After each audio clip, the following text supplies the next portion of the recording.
अमेरिकी राष्ट्रपति Donald Trump हमेशा अपने बयानों और अपनी हरकतों की वजह से सुर्खियों में रहते हैं और इस बार उन्होंने एक और देश को चेतावनी दी है और उस देश का नाम है अर्जेंटीना।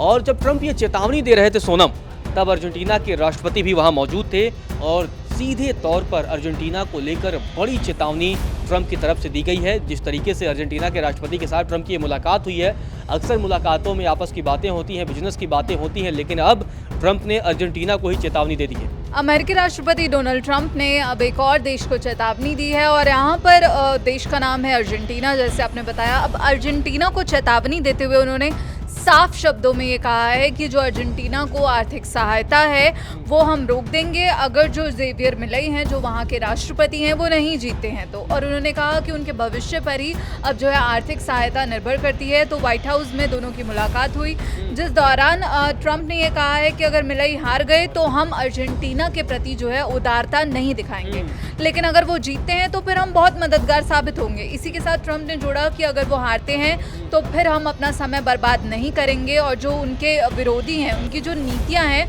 वो अर्जेंटीना को फिर से महान बनाने की नहीं है, इसलिए हम जो है अर्जेंटीना की मदद नहीं करेंगे। लेकिन यहाँ बड़ा सवाल यही है सोनम, जिस तरीके से मिलई वहाँ के जो राष्ट्रपति हैं, तो उनका और ट्रंप के बीच का ये कैसा बॉन्डिंग है, किस तरीके की बॉन्डिंग है, क्यों वो पूरी तरीके से वो सपोर्ट कर रहे हैं कि आप ही राष्ट्रपति रहिए, आपका विरोधी अगर आ गया तो अर्जेंटीना बर्बाद हो जाएगा और हम फिर उसे सपोर्ट नहीं करेंगे। तो ये इसकी वजह क्या है? बिल्कुल, जो अर्जेंटीना के राष्ट्रपति हैं वो दरअसल ट्रंप के एक प्रबल समर्थक माने जाते हैं और इस महीने के अंत में ही जो चुनाव होने वाले हैं उसका वो सामना कर रहे हैं। और ये चुनाव जो है उनके लिए वापसी सत्ता में आने के बाद जो है पहला बड़ा उनका जो पॉलिटिकल परीक्षण है वो माना जा रहा है। और यहीं पर जब वो उन दोनों की मुलाकात हुई थी तो ट्रंप प्रशासन ने जो है अर्जेंटीना के केंद्रीय बैंक के साथ दरअसल 20 अरब अमेरिकी डॉलर की जो करेंसी स्वैप डील पूरी की थी।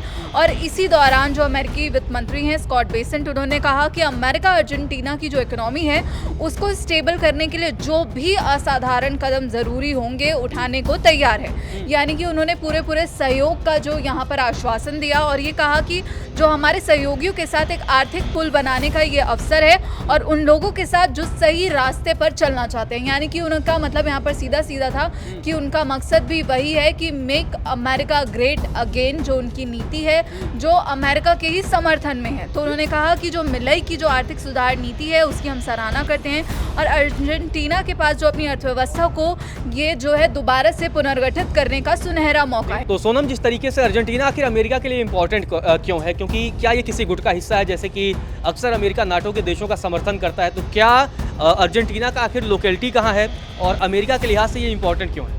तो दरअसल साउथ अमेरिका में एक कंट्री है और जो अर्जेंटीना और यूएस के बीच जो व्यापारिक रिश्ते हैं वो लगभग जो उनका टोटल गुड्स ट्रेड है वो अर्जेंटीना के साथ वो करीब जो है 16.2 बिलियन डॉलर का 2024 में सामने आया था। और जो यूएस के जो अमेरिका के जो एक्सपोर्ट्स हैं वो अर्जेंटीना को 2024 में जिनका अनुमान जो आंकड़ा सामने आया है वो 9.1 बिलियन डॉलर का है। तो मतलब जिस तरीके से अमेरिका और अर्जेंटीना के बीच ये व्यापारिक रिश्ते हैं, लगभग 16 बिलियन डॉलर से अधिक के दोनों के बीच व्यापारिक रिश्ते हैं और इस लिहाज से क्योंकि 9 बिलियन डॉलर से ज़्यादा अमेरिका निर्यात करता है, तो इस लिहाज से आप देखेंगे कि अमेरिका के लिए एक बड़ा बाजार है सोनम अर्जेंटीना।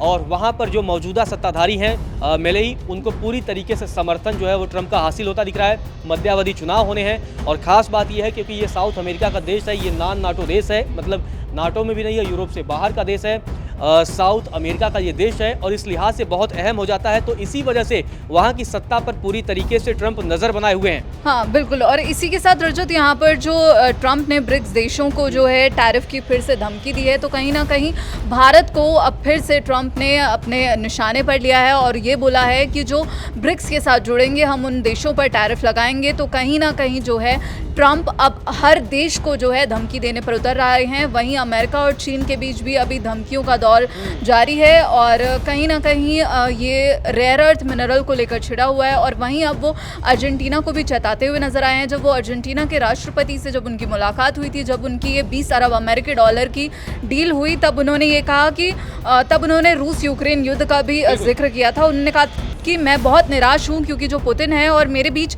अच्छे संबंध थे, शायद अब भी हैं, लेकिन मुझे नहीं पता कि वो युद्ध क्यों जारी रख रहे हैं। और जबकि ये युद्ध तो 4 साल से खिंच रहा है, लेकिन मुझे लगता है कि उन्हें एक हफ्ते में ही ये जीत लेना चाहिए था। बड़ा बयान दिया कि पुतिन को एक हफ्ते से ज़्यादा युद्ध नहीं चलने देना चाहिए था। ये युद्ध फालतू में लंबा खिंच रहा है, तो ट्रंप की तरफ से ये बयान सामने आया है। और जिस तरीके से अर्जेंटीना में सत्ता परिवर्तन के पहले ही, अब सत्ता परिवर्तन होगा या नहीं होगा क्योंकि मध्यावधि चुनाव है, तो ऐसे में मौजूदा राष्ट्रपति को ट्रंप ने अपना समर्थन दिया है और ये भी धमकी दे दी है कि अगर वहाँ सत्ता परिवर्तन होते हैं तो निश्चित तौर पर अमेरिका अर्जेंटीना से अपना समर्थन वापस ले लेगा।